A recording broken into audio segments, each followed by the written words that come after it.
A Rádio USP apresenta Programa Universidade 93,7. Bom dia! Estamos começando mais um Universidade 93,7. Meu nome é Mirela Cordeiro e estou aqui com o Marcos Hermanson. Olá, Marcos. Bom dia, Mirela. Bom dia para você sintonizado aqui na Rádio USP. E hoje a Universidade 93,7 vai falar sobre um dos bairros mais tradicionais da cidade de São Paulo. Hoje é o dia do nosso especial sobre a Moca.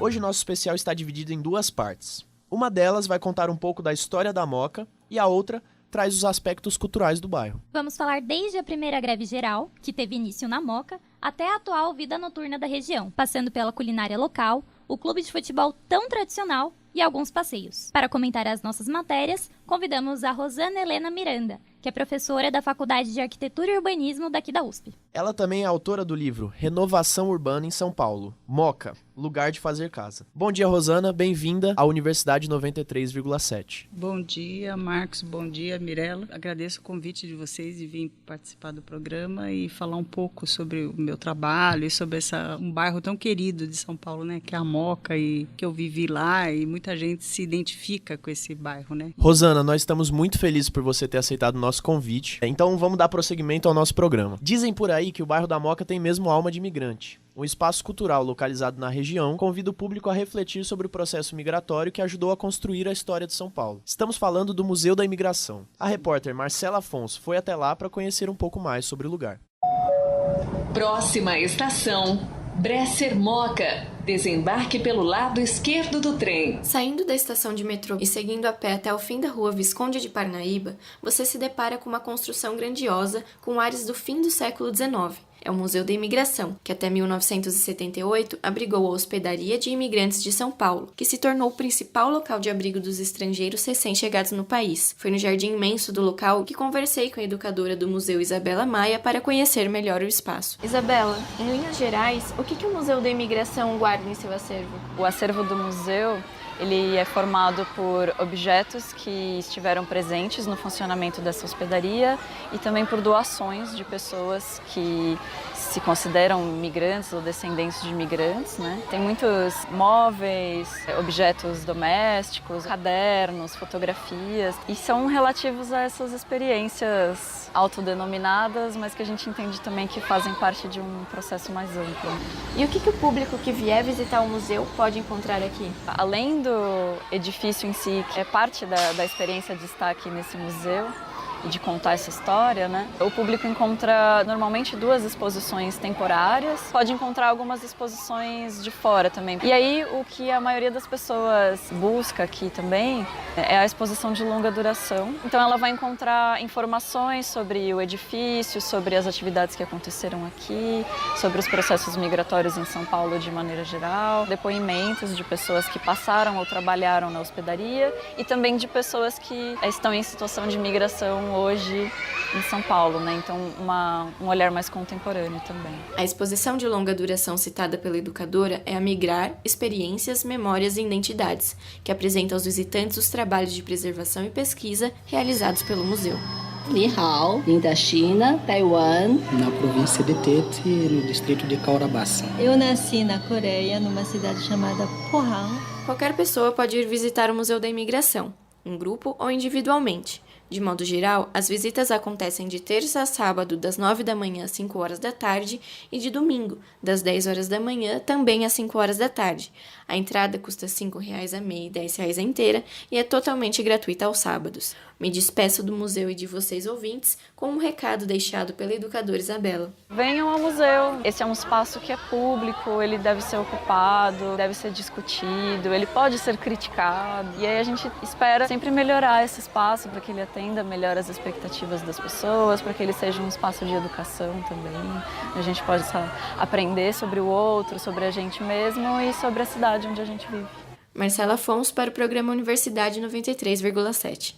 Se você não é daqui de São Paulo, vale dizer que o Museu da Imigração conta com exposições virtuais, que podem ser acessadas gratuitamente de qualquer lugar. Mirela, no nosso especial, eu fui investigar uma parte importantíssima da história da Moca, a dos operários. Nem todo mundo sabe, mas a Moca era lar de milhares de trabalhadores fabris, o que fez com que o bairro fosse palco de lutas históricas, mas muitas vezes esquecidas hoje em dia. E como relembrar é viver, confira um pouco dessa história toda na matéria a seguir. É impossível falar do famoso bairro da Moca sem lembrar dos operários que por muito tempo habitaram em igual medida tanto o bairro em si quanto o imaginário da população paulistana. A trajetória dos operários da Moca se inicia com o boom migratório do final do século XIX e com a instalação de grandes indústrias na região, entre elas a Bavária, a Antártica e o cotonifício Crespi, fundado em 1897 pelo italiano Rodolfo Crespi, que é uma figura-chave para entendermos a história da região. A Moca se transforma naquela época em bairro mais populoso da cidade, abrigando principalmente imigrantes italianos. São esses mesmos imigrantes que ajudam a fundar um forte movimento anarquista na região, o que seria fundamental para a construção de muitas lutas por melhores condições de vida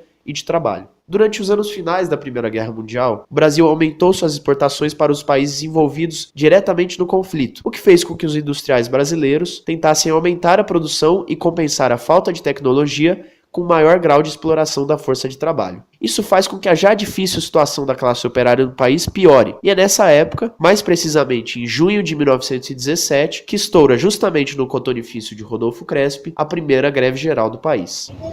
Estou no cruzamento entre a Rua dos Trilhos e a Rua Laguna, bem em frente ao antigo cotonifício Crespi, berço da primeira greve geral do Brasil.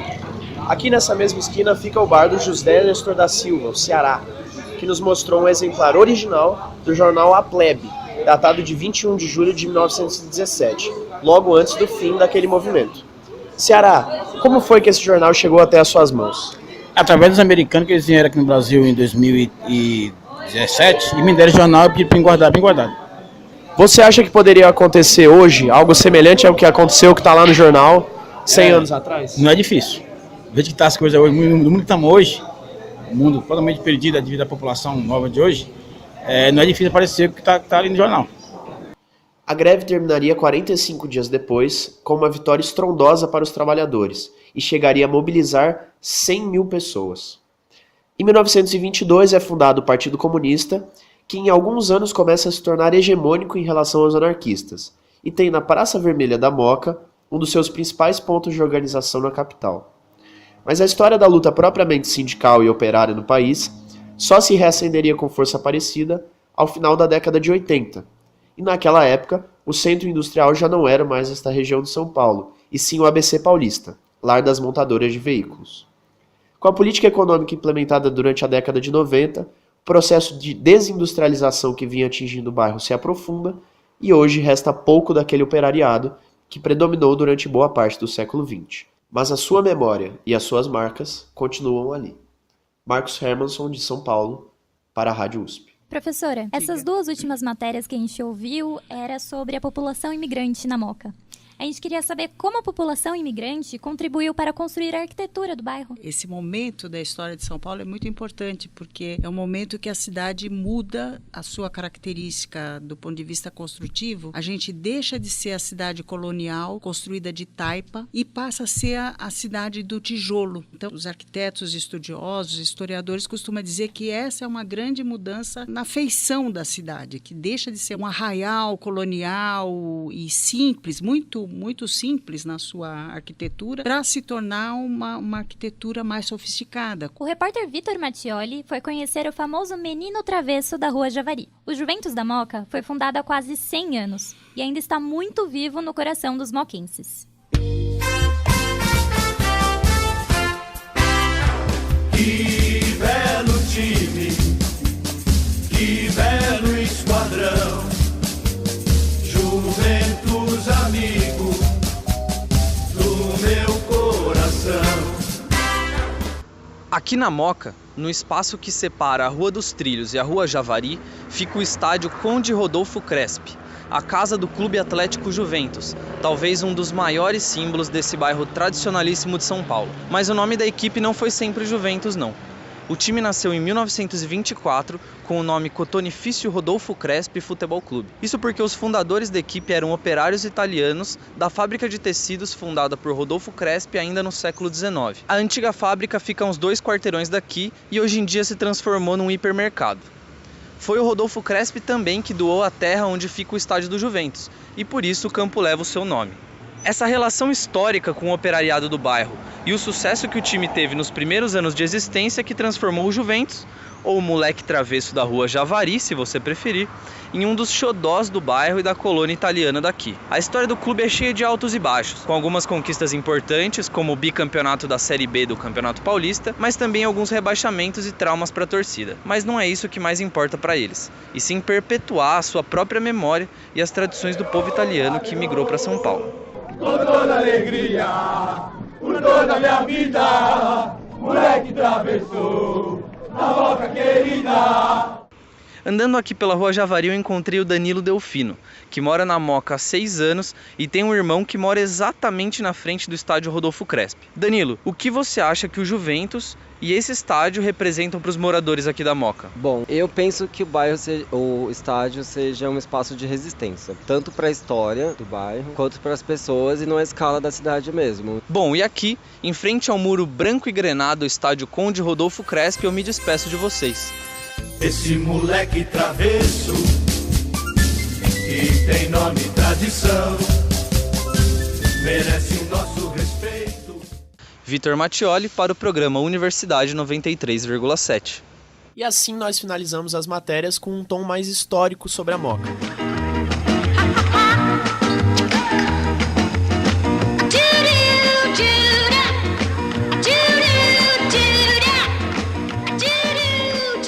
A professora Rosana, como comentamos aqui, escreveu o livro Renovação Urbana em São Paulo, sobre o bairro. Professora, nesse livro você apresenta um projeto para a renovação do bairro. Será que você pode contar um pouco a respeito dele para a gente? A ideia era identificar quais são os elementos que podem ser identificados na degradação do bairro ao longo da sua história, da sua vida, né? E como é que a gente poderia enfrentar esses problemas para inserir novamente e tratar esse bairro com toda a riqueza cultural que ele tem, e isso se inserir dentro da cidade como um novo local de moradia dos trabalhadores e dos setores populares, com programas de habitação de interesse social, mas que valorizasse a história como um elemento central para a gente fazer o processo de renovação urbana. Então, dentro desse projeto, eu identifiquei 9 questões que seriam essenciais, assim. Uma, vocês levantaram a questão da greve de 17 como um elemento importante por ter nascido lá o grande movimento operário de São Paulo, e foi na porteira da Moca, da estação do trem,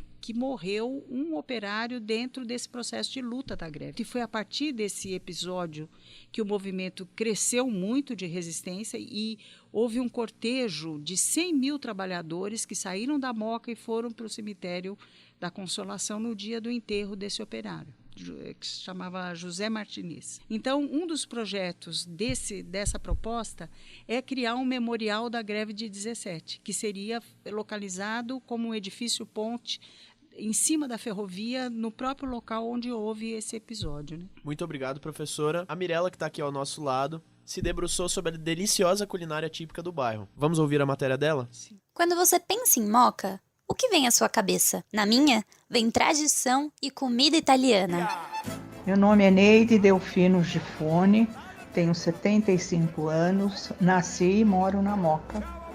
A dona Neide é neta de italianos e, assim como em muitas casas aqui da Moca, tem o costume de fazer algumas receitas típicas para a família. O molho de macarronada, o porpetta. E você lembra de alguma receita que seus avós faziam? Bom, eu conheci só minha avó materna e ela fazia assim, na época de Natal, fazia o panetone, era feito em casa, bolachas de cookies, né? Que a gente usava mais no Natal, e os assados, lembro disso perfeitamente. Além das famílias, também tem muitos restaurantes por aqui. São várias pizzarias para gostos e bolsos diversificados. Mas eu fui até a Adicunto, uma padaria, rotisseria e confeitaria tradicional do bairro. Aqui na Adicunto, logo que você entra, tem um salão com vários doces na vitrine. Você retira a sua senha, é chamado, escolhe e pega o seu doce. Do outro lado do salão tem uma parte só com massas e pães. Eu cheguei aqui e pedi o doce mais tradicional, me deram algumas opções e eu escolhi o 1000 folhas. Olha, eu achei o doce super leve. E eu vou pedir aqui para Denise, que trabalha na Deconto há 30 anos, me contar o que é esse 1000 folhas. Massa folhada com creme e chantilly. Creme do quê? Creme de baunilha. E essas receitas são bem antigas da própria família? São. Por que você acredita que elas se mantêm até hoje? São receitas tradicionais e continuam sendo elaboradas da mesma maneira. Tá bom? Obrigada. Eu consegui aqui um folder da Deconto e tem um pouco da história. Eles contam que o pai, Donato Deconto, pai dos irmãos que fundaram a confeitaria, ele tinha uma padaria aqui nesse mesmo lugar em 1896, há muitos anos. E aí os irmãos Deconto, eles reacenderam o forno recuperado em 1935. Ou seja, agora já tem 83 anos aqui nesse mesmo lugar. Bom, eu queria saber primeiro o nome de vocês. O meu é Natália. Natália. Meu Roseli. Roseli, vocês são mãe e filha? Isso. Mãe e filha. Tá. A família de vocês é italiana? É, a parte da minha mãe, sim. E como que é na casa de vocês? A comida italiana tá sempre na mesa? Ah, sempre tem macarrão, alguma coisa. Né? Ela gosta muito de macarrão, de massas, né? Ela eu já não tanto. Eu gosto de vez em quando, né? Agora ela não. Se deixar é todo dia, né? Seja nos comércios, nas casas ou até nas festas das igrejas, comida italiana e tradição não faltam na Moca. De São Paulo, Mirela Cordeiro. A confeitaria Deconto fica na rua Borges de Figueiredo, número 61. Já imaginou embarcar em uma Maria Fumaça utilizada por imigrantes do século XX? A repórter Larissa Fernandes foi conferir o trem cultural dos imigrantes. Um passeio com uma locomotiva da antiga São Paulo Highway, primeira ferrovia do estado. Trem Maria Fumaça, saída agora às 2h15.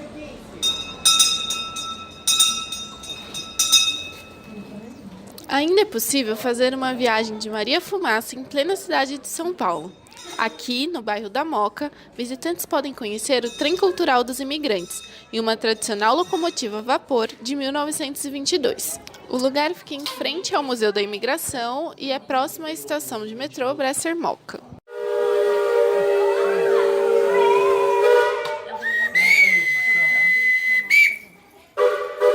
Quem não tem direito, jogaremos pela janela. Ao longo de um percurso de 3 quilômetros, entre as estações Moca e Brás, monitores contam histórias sobre as viagens ocorridas no século passado. Aqui é a antiga parada onde os imigrantes desciam para chegar à hospedaria do imigrante, onde agora está localizado o Museu da Imigração. Existe uma parada obrigatória em São Paulo, que era a hospedaria, onde eles verificavam as malas, os passaportes, tomavam as vacinas. Depois do período, eles embarcavam novamente no mesmo trem, já com o destino de que fazenda eles deveriam trabalhar. Na época, a fazenda do cultivo do café. Conversei com Leonardo Ramos, monitor voluntário do passeio. Como você percebe a reação do público depois do passeio? Assim?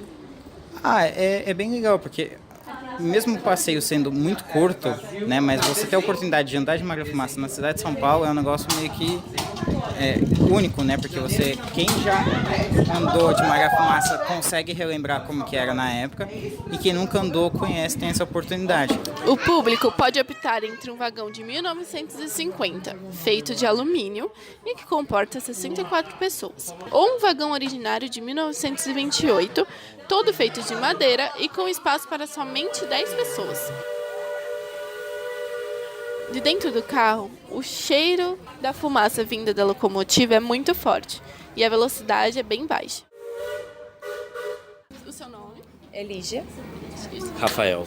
E eu queria saber o que vocês acharam do passeio. É importante para a preservação da nossa história, né? Ainda mais quem veio de família de imigrantes e que trabalhou na linha, né? Meu bisavô trabalhou na Highway em Paranapiacaba, meu avô também. Então ainda tem esse vínculo da história familiar com a São Paulo Highway, né? Nossos familiares são de descendência espanhola, italiana e eles vieram, muitos deles, nesses trens. Então é importante a gente passar um pouco dessa história. Então a gente tira foto, a gente passa um pouco disso, porque a gente não sabe se quando a gente tiver nossos filhos, quando eles tiverem idade, eles vão poder ter isso tudo, né? O passeio atrai adultos e crianças e pode ser feito nos finais de semana e feriados. A Maria Fumaça da Moca é mantida pela Associação Brasileira de Preservação Ferroviária. Larissa Fernandes, para a Rádio USP. Fica aí a dica de um passeio cheio de história. O ingresso para embarcar na Maria Fumaça da Moca custa até R$ 25. Para outras informações, acesse o site da Associação Brasileira de Preservação Ferroviária, abpf.com.br.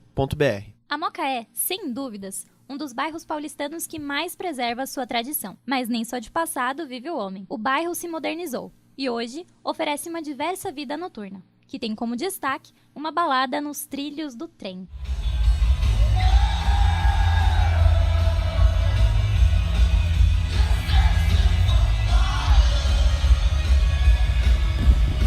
Entre as ruas da Moca, um dos distritos mais tradicionais da cidade de São Paulo, bares, restaurantes e casas noturnas misturam a essência e a história do bairro com a modernidade do século XXI. E a gente chega agora num dos principais exemplos desse cenário, uma casa noturna que se instalou dentro dos trilhos do trem que passam pela Moca. Mariane, de 23 anos, conta o que a atraiu para o espaço. Eu acho que o fato de ser nos trilhos, assim, ter um vagão, é uma festa diferente. Eu achei muito diferente quando eu descobri que tinha, assim. A entrada é por um portão de ferro logo em frente ao Museu da Imigração, numa rua sem saída. E logo que a gente entra, já dá de cara com os trilhos do trem. O primeiro, mais próximo daqui da gente, está desativado. A gente pode, inclusive, caminhar por ele. E é o que é usado pela festa. Mas logo depois, a uma distância de 3, 4 metros, já estão os trilhos da CPTM, que ainda estão em uso, inclusive por trem de carga. Lucas Amorim, fundador da Nos Trilhos, explica como se deu a criação do espaço. Os Trilhos ele faz parte da associação, de uma associação chamada ABPF, Associação Brasileira de Preservação Ferroviária, né, que o intuito principal é restaurar os trens, preservar um pouco da história da ferrovia de São Paulo. E só que assim, a renda antigamente era feita só por passeio de trem, né, que a gente tem uma Maria Fumaça que ela ainda funciona, e só que é uma renda baixa, né? Restaurar um trem desse a gente está falando aí de quase 1 milhão, né? E a gente teve a ideia de realizar eventos aqui, culturais, exposições, para poder arrecadar verba para o trabalho de restauração, né? E aí hoje a gente já está restaurando o 3º trem. Depois da entrada principal, onde a gente está logo de cara com os trilhos, a gente tem que andar um bom trecho ainda até chegar na festa de fato. Ao longo desse percurso a gente passa por antigas casas de manutenção, vagões antigos que servem de decoração para a festa e até uma plataforma desativada. E aí ao longo dessa plataforma, dessa antiga estação, a gente ouve também ao fundo o trem da CPTM passando. O trem está literalmente 3, 4 metros de mim, muito próximo mesmo, ou seja, ainda é uma linha muito usada, de muita movimentação. Atrair o público jovem foi a principal motivação para a abertura do espaço, como explica Lucas. Que hoje, se a gente falar com as pessoas ali na faixa etária de 18 até ali uns 30 anos para vir visitar trens, as pessoas não têm interesse, né? Então essa foi uma forma de a gente achar de atiçar a curiosidade das pessoas, né? Sobre o bairro da Moca em si, é consenso que existe um movimento crescente de modernização da vida noturna do bairro. A Moca sempre foi vista como um bairro muito tradicional, né? Só que isso, de uns anos pra cá, tem mudado bastante, né? Não só a gente, mas também começou a abrir vários restaurantes mais modernos, né? Bares. E a gente acha legal quebrar um pouco desse paradigma aqui, tipo, pra ter vida noturna, pra sair, você precisa sair da Zona Leste, você precisa ir pro centro, pra Pinheiros, pra Vila Madalena, sendo que a gente tem um espaço muito interessante aqui, né? De São Paulo, Matheus Morgado.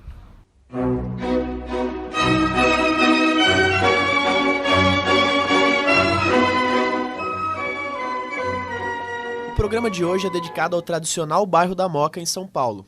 Contamos com a presença da professora Rosana Miranda, da Faculdade de Arquitetura e Urbanismo da USP. Nas matérias apresentadas, nós ouvimos falar de esporte, culinária, entretenimento, de história, mas nós não falamos a respeito do futuro do bairro. Acho que é só porque a senhora pode falar isso aqui no nosso programa. Então, se você puder dar para nós um pitaco a respeito do que acha que vai ser o futuro do bairro da Moca. Está havendo um movimento interessantíssimo de pequenos empresários, donos de restaurantes, designers, que estão se aglutinando em torno de uma revitalização no eixo da ferrovia. Isso já é um fator de modernização e de ocupação para a preservação da própria história do bairro. Mas existe necessidade de você ter uma política de ocupação do bairro com uma qualidade de vida melhor. E, nesse sentido, uma das propostas que está no livro, que eu gosto muito dessa proposta, é a criação de um trabalho com a juventude, mas ligado à questão do restauro e da preservação histórica.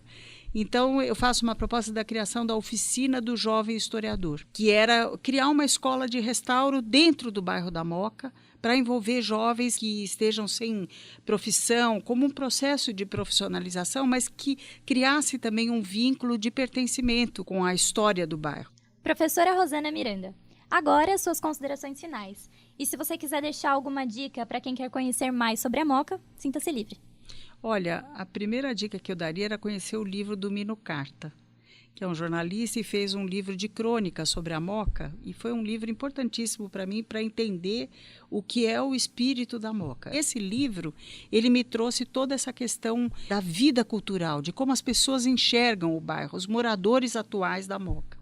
Outro livro que eu recomendaria é o livro da A Noite das Grandes Fogueiras, que trata da Revolução de 24. E ele faz uma descrição preciosa sobre a luta dos movimentos operários no bairro da Moca e do Brás, mas principalmente na Moca, contra as tropas federais numa disputa por conta de uma visão de Brasil que estava em processo de privatização, o Banco do Brasil e outros órgãos importantes, e há uma luta importantíssima nesse período, e esse livro descreve como isso se deu no bairro da Moca. E tem outras páginas da internet, o Portal da Moca, o Insta Moca, que é um Instagram de uma fotógrafa que faz fotos belíssimas do casario da Moca, das vilas operárias. É bastante interessante, acho que tem muita coisa para ser pesquisada, né? Eu só queria destacar uma coisa importante, que na Rua Barão de Jaguara, na Rua da Moca, tem um casario do primeiro arquiteto modernista de São Paulo, do Gregório Warchavchik, que são as casas da Barão de Jaguara. É um conjunto de casas que está preservado lá e que é uma coisa pré-modernista, então tem um significado histórico bastante importante na cidade, né? Então, acho que vale a pena também as pessoas conhecerem, além da hospedaria, que é o atual Museu da Imigração. Acho que a hospedaria é importante entender o significado dela, né? Porque era a primeira recepção dos imigrantes no Brasil, então era onde se chegava, né, para se situar, até moravam lá durante um período. E tem o registro das famílias. Hoje é um museu, mas teve uma importância econômica muito grande para fazer essa transferência para as famílias, tanto para a zona rural como para trabalhadores nas fábricas em São Paulo, né? E a Moca tem essa história toda, né? Uma coisa muito... faz parte da história de São Paulo e faz parte da história do Brasil, né? Esse processo todo. Então, eu acho um bairro muito rico nesse aspecto, né? Cultural e histórico, e da gente entender a nossa identidade como paulistanos, né? Que é essa mistura toda, né? Professora, muito obrigado por ter aceitado o nosso convite. A sua participação foi essencial para que a gente conhecesse o bairro da Moca. O programa de hoje teve a apresentação de Marcos Hermanson e Mirela Cordeiro, reportagens de Larissa Fernandes, Marcela Afonso, Marcos Hermanson, Matheus Morgado, Mirela Cordeiro e Vitor Mattioli. As músicas que você ouviu neste programa foram Abrigo de Vagabundos, de Adoniran Barbosa, Dá-me um Martelo, de Rita Pavone. E, é claro, La Donna Immobile, do mestre Luciano Pavarotti. Obrigado pela audiência. Tenham um bom dia. Tenham um ótimo dia. A Rádio USP apresentou Programa Universidade 93,7.